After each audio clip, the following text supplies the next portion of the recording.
Hey everybody, it's Rob from Flailthroughs. This is Gundam Battle Operation 2, and this is a guest video from Maelstrom in Char's Gelgoog.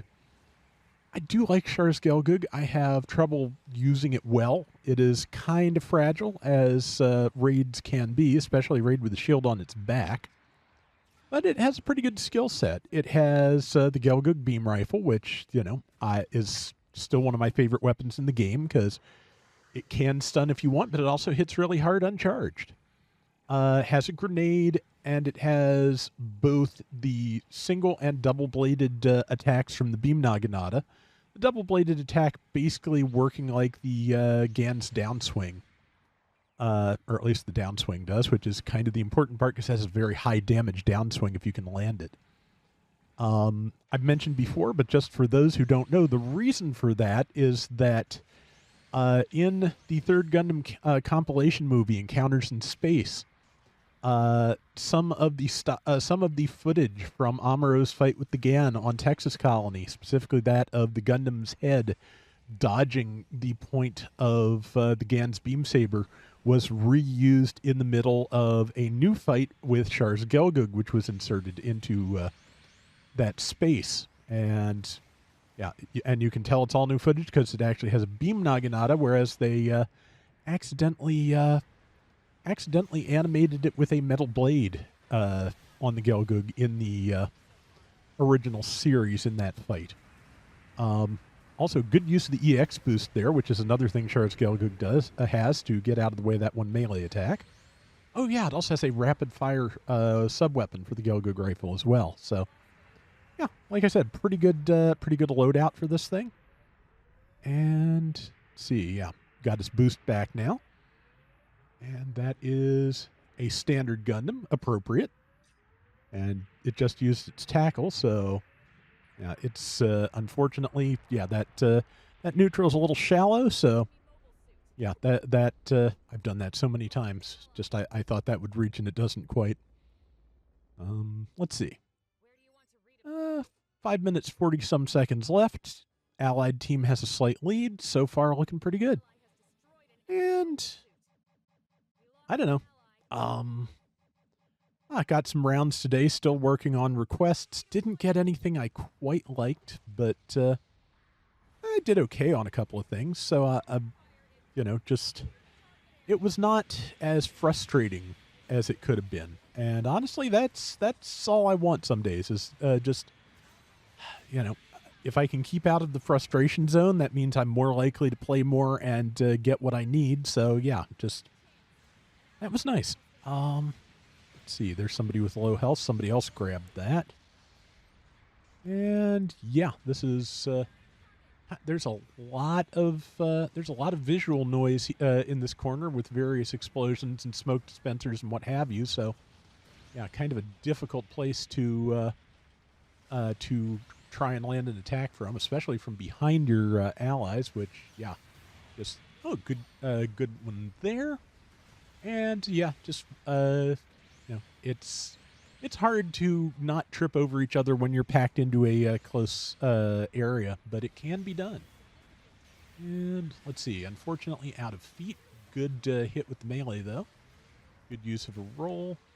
EX boost is still available, so yeah, I was about to say if he needs another roll, and he did, he took it. EX boost at low levels does not give you a lot of time, and dodging or tackling will shave, I think, about 5 seconds off of that time. So yeah, in the case of Char's Gelgoog, that's basically you get like, one high-speed escape if you need it, or one pocket dodge a life. So, and that's how that worked out. And, can be very useful. Let's see. And, let's see. Somebody else got that. There we go. Yeah, so Mel's gotten at least the two he'd need if this was a Friday night round to get his 2 rounds with 2 MS shot down. Because, yeah, I'm recording this voiceover Friday night. I just did that for myself. And, yeah, luckily, and that, I think that is good grenade there. got the pilot out before they could finish off the or before they could plant a bomb at the base. But yeah, that totally avoided my brain. That was a good hit.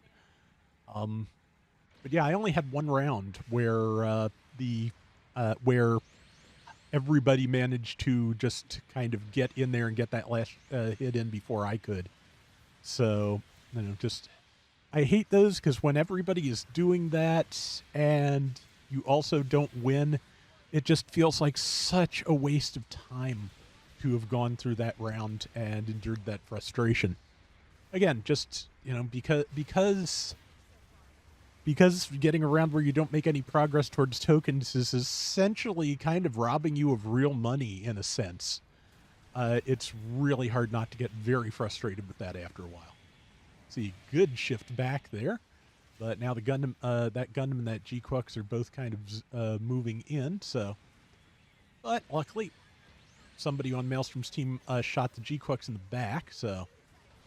Really hoping, like I've said before, really hoping we get the G-Fred soon. The Quacks and Demon unit should be out in Japan by the time you view this video. So, yeah, kind of just hoping for a few more Quacks things to hit the game. Like that Humberby especially. That is a really nice design. But, so far, 90 seconds to go. Solid lead. This round is looking pretty decent. Snuck in a final shot there and got that Gundam before it got him. So, yeah, it's going pretty well. And, let's see. Yeah, just brain. I was looking recently at AliExpress, and there is now a third-party upgrade kit for the Red Gundam, and presumably it will also work for the White Gundam. The Red Gundam has some very thin frames around its wrist and hand, and those are just molded into the primary parts on the high-grade kit itself, because you're talking some really small parts there. But somebody has 3D printed versions where you can actually have those as separate pieces. But of course, since they're 3D printed, that means the hands and the frames come unpainted. And I know I could not get them to match the existing kit to my satisfaction without painting the whole thing, and I don't want to do it. So that's not in the future for me anytime soon. But it is a nice detail up part, and I was happy to see it because I really was just kind of disappointed that there was not some part separation there. Though again, I get it. Very, very small parts. Okay, finished that Gundam off once again. In the last 10 seconds of the round, there is the Quacks. And yeah, I was saying in my in the prototype Gundam round I published the other day, a downswing that hits downhill is very valuable. And yeah, the thrusting downswing on the Gelgoog and Gan absolutely will not do that, as you just saw. Good round for Mail, though.